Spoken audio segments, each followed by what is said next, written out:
This is Team 8, and we say hello and welcome because we're back at Studio Briggen. We are quite close to the top team, which is the Sweden-Australia team, Team 3, which is now getting closer and closer to the fourth stage. They are swimming now towards checkpoint 14, where the new maps soon will be handed out to the leading team. Stefan Chanel, the course designer, is here alongside me. Team 6, Stefan, they have done this race a couple of times. They know a lot about the conditions here. Is there anything, do you think, that will surprise Team 6 when they get the new map soon? Not really, I think, honestly. I mean, in a way, because at this stage of the race, we can introduce some surprises, but it's quite straightforward, the corridor we're going in. And they've been here before, they've studied the map, so... if I would have been in their place, they would have made a lot of scenarios on if we go from here to there, how do we solve that from here to here, and so on. So I think there are very few surprises really at this stage. The challenge is more on their side, how they cope now when they go into the second day, keeping up the speed because they've been running fast the first day and so on. So that I think the challenge is more there than if there are surprises. And the distance right now from the leading team, Team 3, down to Team 1, Australia, is quite big, so they don't need to stress things through. No, that's correct. And we've seen Team 6 the earlier years. They have sort of paced themselves that they have gained the lead the years where they've been winning, and then made sure they kept the lead. But this year we've made sure that they don't know how far in advance they are really. Exactly. So it's a different condition from that perspective. So but we know. We know. We know. Yes. And this is the current standings. This is the leaderboard in the competition in the race right now, where we can see at the last checkpoint, they were some 1 hour and 10 minutes behind. Now Team Australia, Team 1, they haven't really been to checkpoint 13 yet. No, exactly. And when you look at this leaderboard, Stefan, what do you think if you look in your crystal ball for the rest of the day? I think what we see is we're starting to get some very clear groups. So the first group I would say is the Team 6, 1 and 3 that are right now in a class of their own. I'm not surprised. We were hoping that we had a couple of more teams there, but we know from this the last night there were a couple of teams that had to abandon the race. There were top favorites. So that's one very defined group. Then you have a second group that are behind, but we're seeing that they actually are gaining time a little bit. Yes, some of them are actually. Team 8, for example, but we can see it's steady progress for the top 3. Yeah, exactly. All the way here, and we can also see that two teams, as you said, have been dropping out from the race. That's Team 9, Team 5, due to medical conditions. Exactly. And then we have the last two teams that we see on the leaderboard. They are again a little bit behind the second group. And they are starting to have a tough time, I think, with managing the time behind the leader and how they are going to complete the race. And is it the tracking, actually, how the teams have been moving over this third stage? And this is a close-up on the top 3 teams. And when you see the choices they are making, what do you see? I'm not surprised. On this island, which is where they are right now, there are a few very similar choices. So it's a bit on, do you want to run on a larger road or a path straight through the forest? So I'm not surprised on how they chose to address that and solve it. What is also interesting now is one thing, on one hand, the conditions, of course, it's cold in the water. Maybe they will not swim that much as we predicted on beforehand. But also now, when we come to the checkpoint 14, the 8-hour rule kicks in, which is also interesting, because if you're more than 8 hours behind the leaders, you will be taken off the course. Yes. And if you remember what you saw on the leaderboard, there are a couple of teams that are very close to that. They are not 8 hours behind yet, but if you see the trend and how that has been evolving, once they get to the checkpoint 14, they are going to have either really speed up or have a difficulty to keep up. Yeah. And talking about the temperature, it's chilly in the wind from the north, but in the water maybe some 13, 14 degrees. And we can see here Fredrik Nilsén, he's freezing a lot. He is, and we've seen that before. And you see, it is a bit individual how you handle the cold. And Fredrik, we've seen him like this earlier years as well, but he then has recovered quite well as well. But one thing you talked about cold, there are a couple of things that happens when it's cold that affects the speed. The one thing, like you see here, that they are getting cold and that takes energy. But most of them also put on double layers, more layers to keep the heat up, which makes it harder to swim. So it's like it's double the amount of negative effect with a cold. So that, I think, is going to affect how they tackle the end of the race as well, with how much they swim. Absolutely. And as for this team, eventually they took a break. They made it to a sunny spot just to warm up and get some sun. And at that time, we get a report from Marika Wagner, who was one of the participants in the team. So, Team 3, how are you? We're a bit too cold for it to be wise idea to go on at this point. So we are going to take care of that, warm ourselves up in the sun and coffee. We have 1,000 meters to go to Nämdö, and we will be warm on Nämdö. But we also learned a hard lesson last year about getting too cold and not taking precautions, and we don't want to end up with Saipi again. So no risk. No risks, just being very careful. We are at a good point in the race, and what we need to do now is make sure we finish. And at the moment, we are absolutely on the run for that. Thank you. Have a nice rest. Enjoying a coffee in the sun isn't too bad either. Have a nice rest. Det går bra där.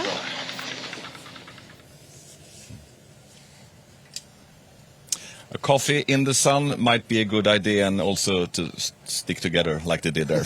It looks like I have a good team spirit in the team. Absolutely so. We got a map in the studio. This is the fourth stage, Stefan. If you're going to talk about the characteristics for this stage, what do you say? Yes.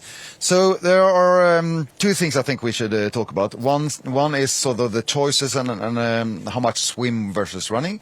And the second one is that we're actually now in day 2, and it's getting during the night here as well. So let's do the first one. They get new maps here at the checkpoint 14. This is a really long leg that they have down here. There are two obvious choices here. One, which I do think is the fastest, is to trail these small little islands, jump to the next ones, take a couple of the really big swims, next island, and swim again. So this is for sure the fastest one if you're strong enough. Because we talked about the cold in the water, we talked about the fatigue. So I think some teams will start to think about, should they go over here to the big island Orne, and then they have nice trails running here where you can a little bit switch off your brain and relax and just run for a while and get your heat up. Yeah. Because we heard that many times before in the previous years, that the teams are looking for opportunities to get longer runs in, because then they will get back to a normal position. Yeah. But is that only because of the cold, do you think? Is this one actually faster? I do think this is the fastest one. Yeah. So what I think will happen is that I think Team 6, it will surprise me a lot if they take the Orne route. They are strong swimmers. They've done this before, so they know it. So I think they will go straight ahead. They will be a bit grumpy when they see there's a lot of swimming. You think so? Yeah, happened they before. Must know they know me as well. Yeah. So they will for sure go there. I think the other early teams also will do that. But what I think can happen is that the teams that are further down, that we do see struggling with the time and also are tired, start to think about if they should do the longer route. And then they will lose even more time. Yeah. So that's what they have to evaluate. And what we see now, also live pictures here from Team 6, is that they are coming ashore and they are very soon at checkpoint 14, where they will have this map in their hands. Yeah. Mm. Which is, and I don't know if you agree on that, but there's a night coming, the second night, and the sleep deprivation will kick in later on also, but this is by far the most demanding stage so far. It is. And the two things more we want to talk about here is that, just as you say, Jonas, the sleep deprivation, when they get down to Utö and it's night again, we've seen over and over that teams that are getting really tired, and then you do beginner's mistake, really foolish mistakes because you just can't think straight. So even if this is probably one of the easiest islands to do orienteering in, the Utö, yeah. it becomes the most difficult because you're in that stage of the race. What happens when you're mentally fatigued? What kind of decisions could be bad? In adventure racing, people talk about sleep monsters. Yeah. Which means that when you come here and if you slept too little, you start to see things that aren't there. So you start to hallucinate and believe there are things there that you are not for sure. Okay. They're not on the map. It's a dinosaur. No, I can't see it anywhere. No, and we've seen a few years ago, we saw one of the navigators walking on a road, and he literally fell asleep. So he walked with a line teeter to the one before and started to sleeping and dropping his map because he was walking and sleeping. Yeah. And that team, unfortunately, at one checkpoint they said, let's go that way, and then they just turned 90 degrees to the right and walked another way. Yeah. So really strange things start to happen here. And when I say that this is the most demanding stage, I haven't even mentioned this one, right? The Danziger Gap, which is a swimming maybe 5-6 kilometers in the dark. So depending on which route they take here, and some teams like to do a shorter, start to swim directly, so they don't do so many transitions and island hopping, and some like to find the last island and swim from there. I think the competitors have a love-hate relationship to this because everyone talks about Danziger Gap. Yes. They want to get across, and they know that once they get to the other side, they're not at the finish line, but they know that the chances of reaching the finish line is so much higher. Yeah. So they want to get there. Everyone wants to do the swim, but it's tough. Yeah. It's really tough. And I say 5-6K. That is correct even this year? Yeah. If they take the longer one, right? Yeah, exactly. Yeah. I think that the very shortest they can do this year, if they do all the small islands, it's 5 kilometers. Oh, yeah. Which is a little bit shorter than it's been before. But some of them, I think, will start to take some other routes and start swimming earlier. So I think that is the very shortest. Some will go here, and then it's 6, 7 perhaps, depending on if it's dark, if it's difficult to get up, they will just swim instead. And what we saw last year, when the swimming really was brutal, was they had a headwind. Yeah. It's different this year, though. The wind is coming It looks like mostly that. from the north. Yeah, so it looks like the wind is in their favor compared to earlier. So actually, I hope it stays like that, because they will have more fun then. So when Team 6 now, when they are unfolding the maps, what do you think goes through the mind when they see this? Honestly, I think it's like the Team 6, they are all teams are professional, but I see how they handle the navigation challenges with Johan, their support, and Daniel, the navigator. They are very efficient in looking at the maps, going together. Johan talks to Daniel, say, I think we should do this route. Do you agree? And Daniel looks and say, yes, let's do that. Then they just go. So they are very quick to the decisions. And as we've started by saying, I don't think there's too many surprises to them. No. In that team, they have different roles. Adriel can be a really funny guy, so he can crack jokes and keep the spirit up. Daniel and Christine are so race focused. Adriel as well, but he's the funny guy in that team, as we see it when we meet them. But when they are doing the swimming, it's hard to communicate in between, I guess. It is. Even if you have good jokes, nobody will hear them. And then Adriel is in the front and pushing hard, so he's the lead swimmer in that team, and he does that well. So that's super interesting to see how they interact and how they sort of help each other in those situations. And finally, Stefan, I have some Q&As for you, because we have some questions coming in. But before that, I'd like to underline and to repeat also what's happening here at the checkpoint 14, because once again, and that's important in this race, that is when the 8-hour limit, the 8-hour time limit kicks in, right? Exactly. Yes. Exactly. What happens then? That means that if you as a team are more than 8 hours behind the leaders at any checkpoints, you're not allowed to continue the race. So there will be teams that will never do this stage. We know that already. Right. There will be teams that are too late to that checkpoint. Yeah. And I know that everyone wants to finish the race. We usually say we don't design the course to eliminate teams. And it's not like a finisher race where everyone should finish. We want to make it hard, and some make it and some don't make it. Yep. We'll see how that goes. We'll see. Okay, I said we got some Q&As. Keep sending us questions. We like that over social media, or you can also email us info@onewaterrace.com.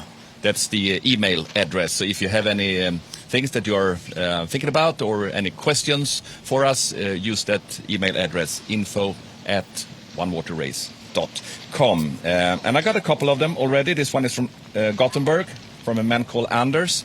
What's the difference between the maps used here and maps in a regular orienteering competition, or the one we used to have in school?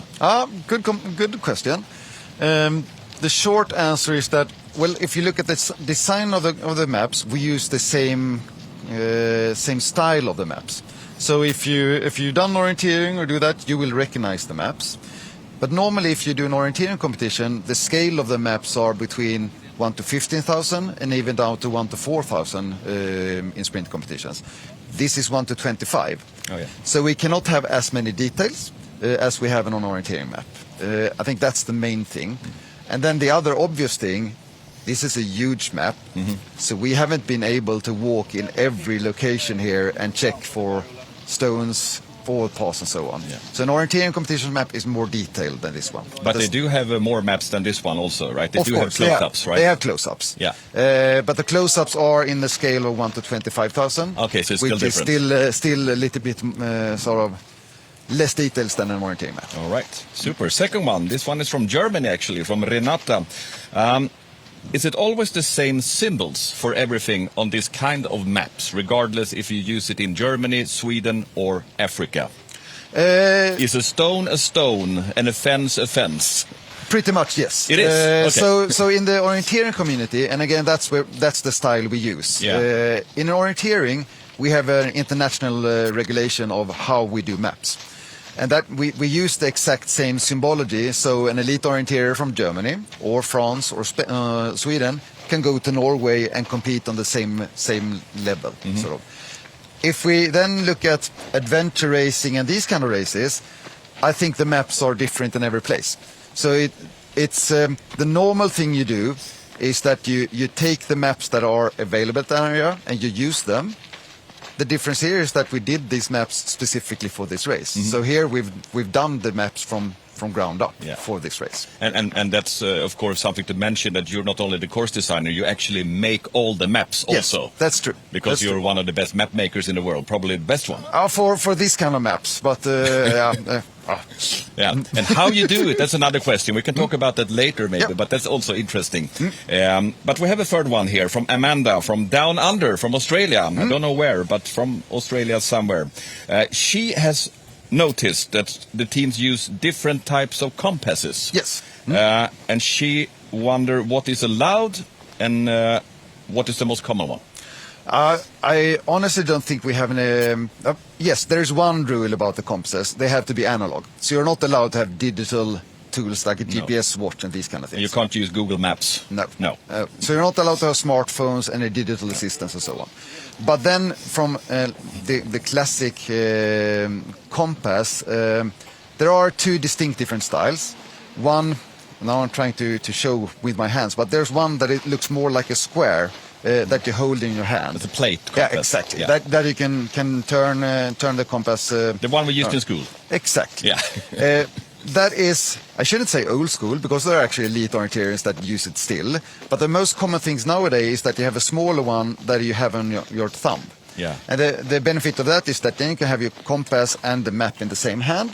And most people that do orienteering today, they don't like do the bearings and run on a bearing. They use it just to make sure that you hold the map right and know where north is. Yeah, exactly. In these kind of competitions, you do see people taking out the bearings and running after that, because during the night that helps them a lot. Yeah. So the British team, for example, they use the old school plate map. Yes. Which is not so common then. No, exactly.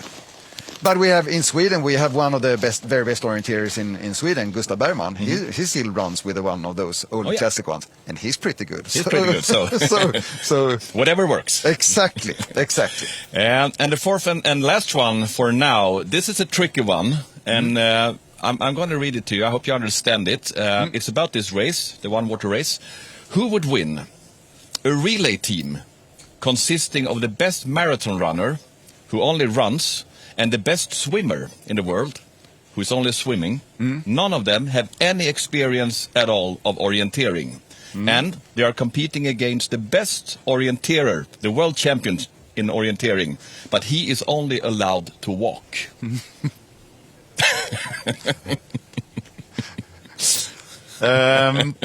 You want another minute to think about it? No, but let's start thinking out loud, as I usually say. Being an orienteer myself, not the world champion, but being orienteer as sort of the background. I think swimming is very hard. I don't think anyone that hasn't practiced swimming will ever get across dancing a gut. Not even close to it. They wouldn't have managed 3 kilometers You swim. did a breaststroke. Perhaps, but I don't think so. No. So thinking about that, the marathon and swimmer relay is for sure stronger. But then we've seen that even those experienced navigators have done mistakes. Oh, yes. Yeah. So honestly, I don't think any of those teams would have made it to the finish unless you had the orienteer do a crash course in swimming and the runner a crash course in navigation. Which of the crash courses would be easier, do you think? Navigation, I think. Navigation, okay. Perhaps if you were allowed to give them a coach along the way, that for instance, I mean, for honestly, when we stood at checkpoint 4 this night, there's so many times that I would like to step in and say, you can make it much more easier if you would do it this way.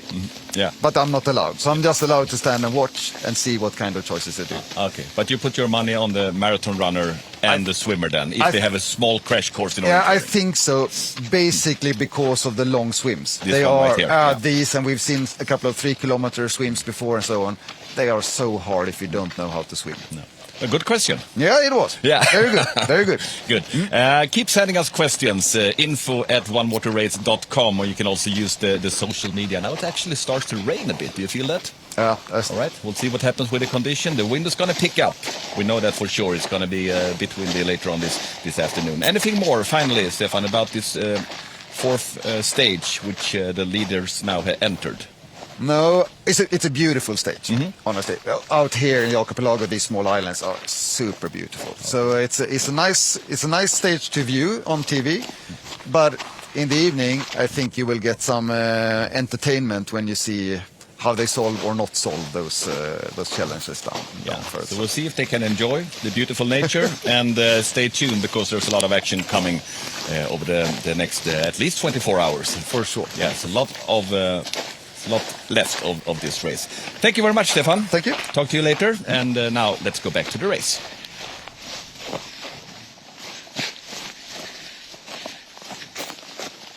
Aspen, 4-stroke fuel.